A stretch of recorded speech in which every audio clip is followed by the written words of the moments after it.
Hello viewers, welcome to Review on Point. Today I'm going to talk about drama serial तुम्हारे हुस्न के नाम episode number 14. तो let's start.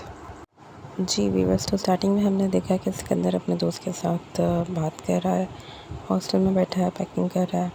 ये finalise हो गया है कि अब उसने लंदन जाना है और उससे पहले वो शादी करेगा. और यहाँ पे वो अपने दोस्त को ये भी बता देता है कि वो शादी क्यों कर रहा है मुनीसा से.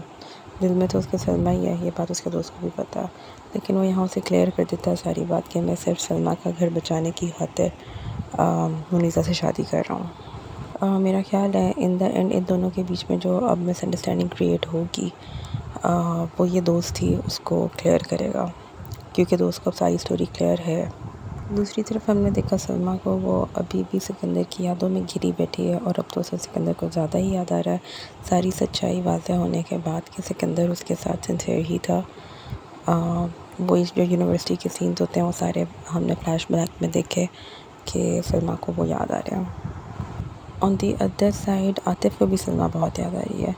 जी हाँ, उसके पेरेंट्स कह रहे हैं कि इस मामले को ख़त्म करो, अभी अगर उसे घर डालना तो हंसी खुशी उसके साथ रहो, अदरवाइज़ उसको इस मामले को ख़त्म करो. लेकिन आतिफ़ डियर कहते हैं कि नहीं, वो मेरी ज़िद थी, उसे छोड़ूंगा भी मैं ही, वो मुझे नहीं छोड़ सकती, इसलिए मुझे उसको घर पे तो लेके आना है. मैं तो घर बसाना चाहता हूँ, इसलिए उसको घर पे लेके आए. इम्पॉर्टेंट बात ये हुई कि सलमा के जो फादर हैं वो जाते हैं सिकंदर के पास, वो वहाँ पे गाँव से जाने के लिए पैकिंग कर रहा होता है. बैठते हैं, उससे इधर उधर की बातें करते हैं, फिर हिम्मत करके उससे माफ़ी मांगते हैं. माफ़ी मांगते मांगते अभी सलमा की बात करने ही लगते हैं कि उनकी नज़र कार्ड पे पड़ती है. वो कार्ड उठाते हैं तो उसके ऊपर मुनीसा का नाम भी लिखा होता है, सिकंदर का भी. उन्हें समझ में आ जाती है इन दोनों की शादी हो रही है. फिर वो सलमा की बात नहीं करते, बस उसको ये कह के चले जाते हैं कि कोशिश करना मुझे माफ़ कर दो. शायद वो सलमा को ये बात ना ही बताते, लेकिन भला हो मुनीसा का, वो उधर पहुंच जाती है सलमा के घर अपनी शादी का कार्ड देने. और जो इसकी बुआ होती हैं सलमा की, वो सारी स्टोरी खड़े खड़े मुनीसा को बता देती हैं कि सलमा के ऊपर क्या बीती है. खैर उसे तो अक्का फ़र्क नहीं पड़ता मुनीसा को, वो दिल ही दिल में खुशी हो रही होती है और फिक्र उसे ये होती है कि क्या तुम अब यहाँ ही रहोगी. एनीवे, जब वो उसको बताती है सलमा को कि मेरी शादी सिकंदर से हो रही है, तो सलमा काफ़ी डिसअपॉइंट होती है. और फिर वो यही सोचती है कि जो भी था सिकंदर, तुम्हें मुनीसा से शादी नहीं करनी चाहिए थी. मतलब दिल में सोचती है, अपने आप से बात करती है. लो जी, दूसरी तरफ हो गई है शादी की तैयारियां शुरू नहीं हुई, बल्कि शादी का दिन ही आन पहुंचा है. सिकंदर की माँ उसको इंस्ट्रक्शन देती है कि जाके मुनीसा को फ़ोन करके बताओ कि हम 2 घंटे तक निकलेंगे. सिकंदर जाता है और फ़ोन करता है. उधर से मुनीसा ही फ़ोन उठाती है. जब वो फ़ोन उठाती है तो वो उसे कहती है कि मैं तुम्हें याद कर रही, तुम्हें एक भड़कती हुई न्यूज़ देनी है. अंदाज़ उसका ऐसा ही कुछ होता है. खैर वो उसे बताती है सिकंदर को कि सलमा आ गई और सुना उसका शौहर जो है उसको मारता पीटता है. सिकंदर के यहाँ पे हाथों से तोते छूट जाते हैं. वो बेचारा बदहवासा होकर अपने कमरे में आके बैठता, उसकी माँ आके देखती है, कहती तुम तैयार नहीं हुए.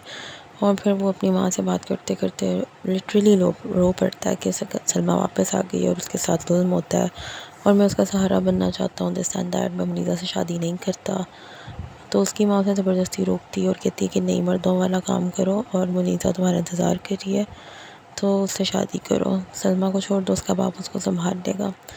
यहाँ पे इमरान अब्बास की एक्टिंग बहुत ज़बरदस्त थी. मतलब वो लग रहा था कि जैसे उसको समझ नहीं आ रही कि किस्मत ने उसके साथ खेल क्या खेला है. दूसरी तरफ सलमा अपने बाप से पूछ रही होती है कि आप गए थे तो उसने आपको कुछ बताया क्यों नहीं. और वो अपने बाप को बोल रही होती है कि मतलब आप कहते तो शायद मैं शादी ना करता, शादी से रुक जाता. लेकिन वो उसका बाप कहता है कि मैं नहीं ये कर सकता था, मैं एक बेटी का घर बचाने के लिए दूसरी बेटी का घर नहीं तबाह कर सकता था. मतलब अंकल जी, पहले तो आप अपनी बेटी को देखो ना. मुनीसा की नींद का क्या पता, सारा किया आधे से ज़्यादा तो किया था वो उसका ही है. मतलब वो भी हसद में ही सब कुछ कर रही है ना. उसको कोई भी लगाव या इंटरेस्ट उसका सिकंदर में नहीं था, और ना वो सलमा के साथ सिंसियर थी. चलो फेयर एनफ के अंकल को तो ये सारी स्टोरी नहीं पता ना मुनीसा को, मुनीसा की क्या नीयत है. बट स्टिल अंकल, पहले आप अपनी बेटी का घर तो संभाल लो, उसका दिल तो देख लो कि वो किस तरह खुश है. आपको दूसरों की पहले पड़ी होती है. मतलब अंकल बिल्कुल ही सठियाए हुए हैं. फाइनली हम देखते हैं कि सिकंदर और मुनीसा की शादी हो गई है और पहली रात को ही कमरे में आते ही पहला सवाल मुनीज़ा से सिकंदर करता है सलमा के बारे में कि तुम्हें किसने बताया कि सलमा की और सलमा के साथ ये सब कुछ होता है। यहाँ पे जब मुनीज़ा होती है वो शॉक रह जाती है। वो कहती है कि आज हमारी शादी की पहली रात और तुम मुझसे सलमा के बारे में बात कर रहे हो। मैं तुम्हारे लिए बनी सब रही हूँ, तुम मेरी कोई बात करो। वो कहता है मैं उसको बीच में नहीं लेके आ रहा, मैं सिर्फ उसके बारे में जानना चाह रहा हूँ कि तुम्हें किस तरह पता चला। मुनीज़ा बीबी आपसे वही पूछे कि आपने सब कुछ खुद ही तो किया, आपको किसने कहा था कि सिकंदर को ये सब कुछ बताएं। इतनी अक्ल होती तो ये इधर ना बैठी होती वैसे इस वक्त लड़की। सेकेंडली जब सिकंदर अपनी माँ को कह रहा था कि मैं इससे शादी नहीं कर रहा, मैं सलमा के पास जाना चाहता हूँ क्योंकि सलमा वापस आ गई है, तो असूलन ये हो जाना चाहिए था क्योंकि मुनीज़ा को सिकंदर नहीं मिलना चाहिए था। क्योंकि एक नेगेटिव कैरेक्टर दिखाया हुआ तो होता तो यही है कि नेगेटिव को नेगेटिव ही मिलता है या नेगेटिव के साथ कुछ अच्छा नहीं होता। तो लेट्स सी कि अब आगे इसके साथ क्या होता है। Wait and watch. समझ तो आज गया कि अब सिकंदर भी कोई इतने दिल के साथ नहीं रहेगा मुनीज़ा के साथ। एक डायलॉग वो बोलता है अपनी माँ से, बहुत ही अच्छा लगा मुझे कि ना मेरा दिल बस सका ना सलमा का घर।